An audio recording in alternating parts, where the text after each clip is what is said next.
Morning. आज हम समोच्च रेखांतरवेशन या इंटरपोलेशन ऑफ कंटूर का अध्ययन करेंगे। मानचित्र में स्थानिक ऊंचाइयों की सहायता से समोच्च रेखा बनाने की जो विधि होती है उसे ही समोच्च रेखांतरवेशन कहा जाता है। यानी मानचित्र में स्थानिक ऊंचाइयाँ की सहायता से हम क्या करते हैं, समोच्च रेखा बनाने की जो विधि है उसे ही समोच्च रेखांतरवेशन कहा जाता है। अब स्थानिक ऊंचाई किसे कहते हैं, यानी मानचित्र में किसी स्थान विशेष की स्थिति, उसकी लोकेशन क्या है, उसकी स्थिति क्या है मानचित्र में किसी स्थान विशेष की, एवं समुद्र तल से ऊंचाई प्रदर्शित करने वाला जो बिंदु होता है उसे ही स्थानिक ऊंचाई कहा जाता है। और इन स्थानिक ऊंचाई है वो हमेशा, या इन स्थानों की जो ऊंचाई है वो मीटर, फीट आदि में प्रदर्शित की जाती है।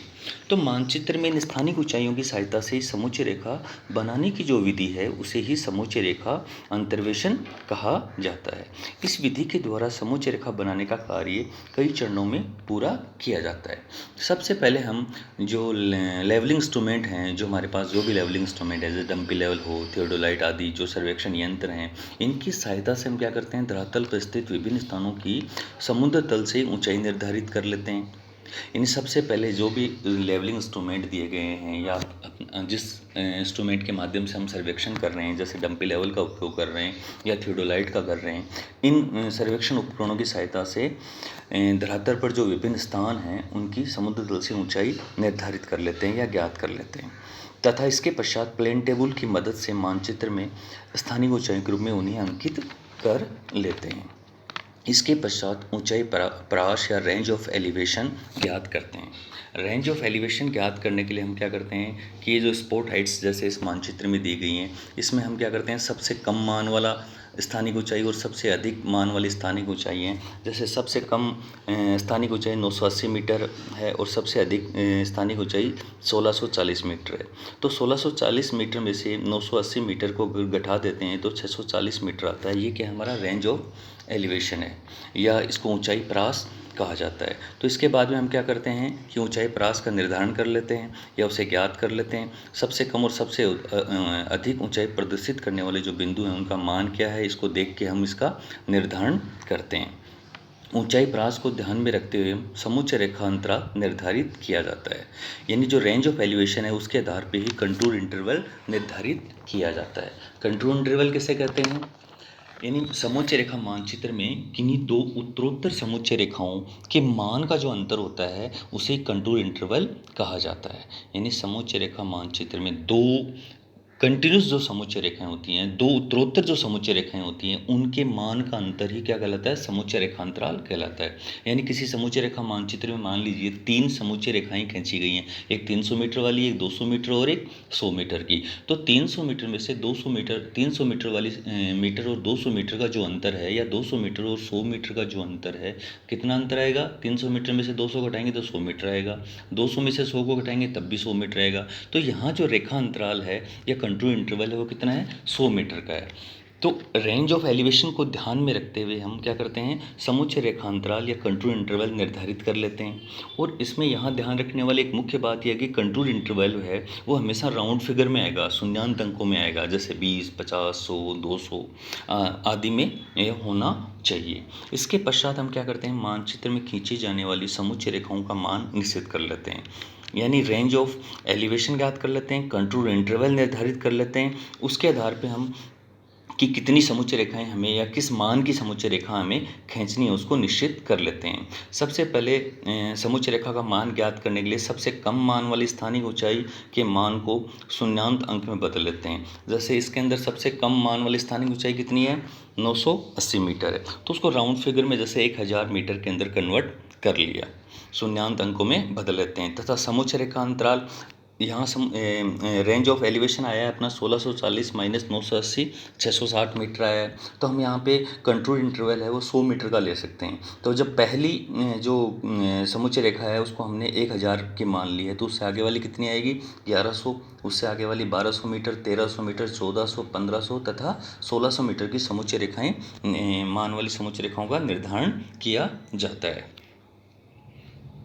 इसके पश्चात जैसे अपन देखते हैं कि इस डायग्राम के अंदर कुल क्या 22 स्थानिक ऊंचाइयाँ हैं। अगर इन जो जितने भी ये स्पॉट हाइट्स दिए गए हैं इनकी अगर अपन काउंटिंग करते हैं तो टोटल पॉइंट्स कितने आ रहे हैं, 22 आ रहे हैं। तो 22 सबसे कम और अधिक स्थानिक ऊंचाइयों के मान क्रम से कितने हैं, 980 और 640 मीटर हैं। रेंज ऑफ एलिवेशन कितना आ गया हमारा, 640 माइनस 980 इक्वल टू 660 मीटर, यानी रेंज ऑफ एलिवेशन या ऊंचाई प्रास कितना आ गया, 660 मीटर आ गया है। और कंटूर इंटरवल हम अगर 100 मीटर का मानते हैं, 100 मीटर की समुच्चय रेखा अंतराल के आधार पर अगर समुच्चय रेखाएं बनाई जाती हैं तो इस मानचित्र में 1000, 1100, 1200, 1300, 1400, 1500 तथा 1600 मीटर वाली समुच्चय रेखाएं बनाई जा सकती हैं। समुच्चय रेखा अंतर्वेशन करते समय दो समीपवर्ती जो स्थानिक ऊंचाइयों के मध्य लगातार एक समान ढाल मान लिया जाता है। क्या मान लिया जाता है, एक समान ढाल मान लिया जाता है।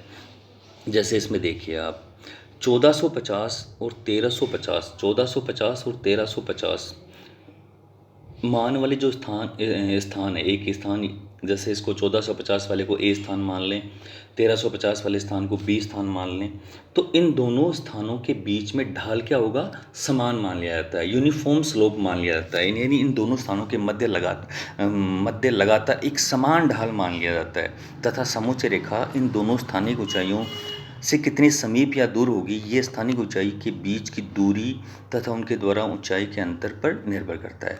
अब यहाँ 1450 और 1350 के मध्य से जो समुच्चय रेखा, मान लीजिए 1400 मीटर की समुच्चय रेखा का बिंदु निर्धारित करना है, तो ये 1400 मीटर की समुच्चय रेखा का जो बिंदु है वो 1450 के पास में होगा या 1350 के पास में होगा, मीटर वाले जो स्थान है उस बिंदु के पास में होगा, इनके मध्य से जाएगा। ये इन दोनों स्थानों की ऊंचाई तथा इनके बीच की दूरी के अंतर पर निर्भर करता है। इसके पश्चात क्या करते हैं हम, समुच्चय रेखा बनाने से पूर्व स्थानिक ऊंचाइयों को मिलाने वाली खंडित सरल रेखाओं पर बिंदु निश्चित कर लेते हैं। यानी जैसे मान लीजिए 1450 और 1350 मीटर वाले ये दो स्थान हैं, यानी ये दो स्थान हैं जिनकी समुद्र तल से ऊंचाई, एक स्थान जो ये वाला है 1450 मीटर वाला है, इसका मतलब ये हुआ कि इस स्थान की समुद्र तल से औसत ऊंचाई कितनी है, 1450 मीटर है, और इस दूसरे स्थान की कितनी है समुद्र तल से ऊंचाई, 1350 मीटर है। तो इन दोनों स्थानों को, दोनों बिंदुओं को खंडित सरल रेखाओं के द्वारा मिला दिया जाता है। फिर हमें किस मान की समुच्चय रेखा निर्धारित करनी है, मान लीजिए 1400 मीटर की निर्धारित करनी है, तो इन 1450 और 1350 मीटर का जो अंतर है वो कितना आ रहा है, 100 मीटर आ रहा है। यानी कि इस 1450 मीटर स्थानिक ऊंचाई वाले बिंदु और 1350 मीटर स्थानिक ऊंचाई वाले बिंदु को मिलाने वाली खंडित रेखा है, उसके मध्य बिंदु से होकर 1400 मीटर वाली समुच्चय रेखा होकर गुजरेगी। इसका निर्धारण इनके बीच की दूरी के आधार पर कर लिया जाता है। जैसे अपन दूसरा देखते हैं कि 1450 और 1390, इन दोनों जो इनके मध्य ऊंचाई का अंतर कितना है, 60 मीटर का है।